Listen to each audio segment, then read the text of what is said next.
Chapitre 33. La puissance. C'était un homme très pauvre, mais capable et intelligent. Il se contentait du peu qu'il possédait, du moins en donnait-il l'impression, et il n'avait aucune charge de famille. Il venait souvent parler de choses et d'autres, et il faisait de grands rêves d'avenir. Il était plein d'enthousiasme, simple dans ses plaisirs, et il aimait à rendre de petits services. Il disait que l'argent ou les satisfactions physiques ne l'attiraient guère, mais il aimait raconter ce qu'il ferait s'il avait de l'argent, comment il organiserait ceci ou cela, comment il créerait une école modèle, et ainsi de suite. C'était un rêveur, et il se laissait facilement entraîner par son enthousiasme ou par celui des autres. Plusieurs années passèrent, puis un jour il revint. Une étrange transformation s'était opérée en lui. Il n'avait plus son air rêveur, il avait des opinions positives précises, presque brutales, et ses jugements étaient plutôt cruels. Il avait voyagé, et il n'avait plus ses manières simples et sa bonhomie d'autrefois.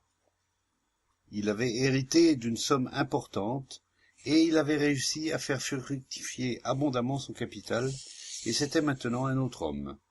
Il ne vient plus que très rarement, et il se montre distant et renfermé. La richesse et la pauvreté sont toutes deux un esclavage. Celui qui a conscience de sa pauvreté, tout comme celui qui a conscience de sa richesse, est le jouet des circonstances. Ils sont tous deux corruptibles, car ils recherchent tous deux ce qui corrompt, la puissance. La puissance est plus forte que la richesse et que les idées.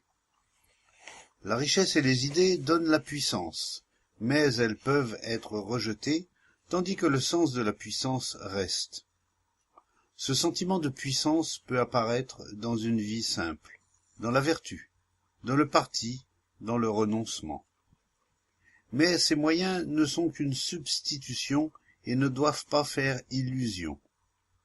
Le désir d'une position sociale, le désir de prestige et de puissance, la puissance que l'on peut obtenir par l'agression ou l'humilité, par l'ascétisme ou la culture, par l'exploitation ou l'abnégation, a un caractère de persuasion très subtil et presque instinctif.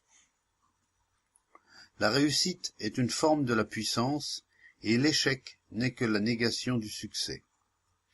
Être puissant, réussir, c'est être servile, et la servilité est la négation de la vertu. La vertu délivre, mais ce n'est pas une chose que l'on gagne. Toute réalisation, de l'individu ou de la collectivité, devient un moyen de puissance. Le succès dans ce monde et la puissance que donnent la maîtrise et l'abnégation de soi doivent être évités, car ils déforment la compréhension. C'est le désir de réussir qui empêche l'humilité. Et sans humilité, comment peut-il y avoir compréhension ? L'homme qui réussit devient dur, renfermé. Il est gonflé de sa propre importance, encombré de ses responsabilités, de ses réalisations et de ses souvenirs. Il faut être libre de responsabilité comme de réalisation, car celui qui est encombré perd de son agilité, et il faut avoir l'esprit agile et souple pour comprendre. Celui qui réussit ne connaît pas de repos, car il est incapable de connaître la véritable beauté de la vie qui est amour. Le désir de réussite est le désir de domination. Dominer, c'est posséder, et la possession mène à l'isolement. C'est cet isolement que la plupart d'entre nous recherchent, par le nom, les relations, les œuvres, les idées. L'isolement donne la puissance, mais la puissance engendre l'antagonisme et la douleur, car l'isolement est le produit de la peur, et la peur met fin à toute communion. La communion est relation, et si plaisantes ou pénibles que soient les relations, elles contiennent la possibilité d'abnégation de soi. L'isolement ramène au moi, et toutes les activités du moi provoquent le conflit et la douleur.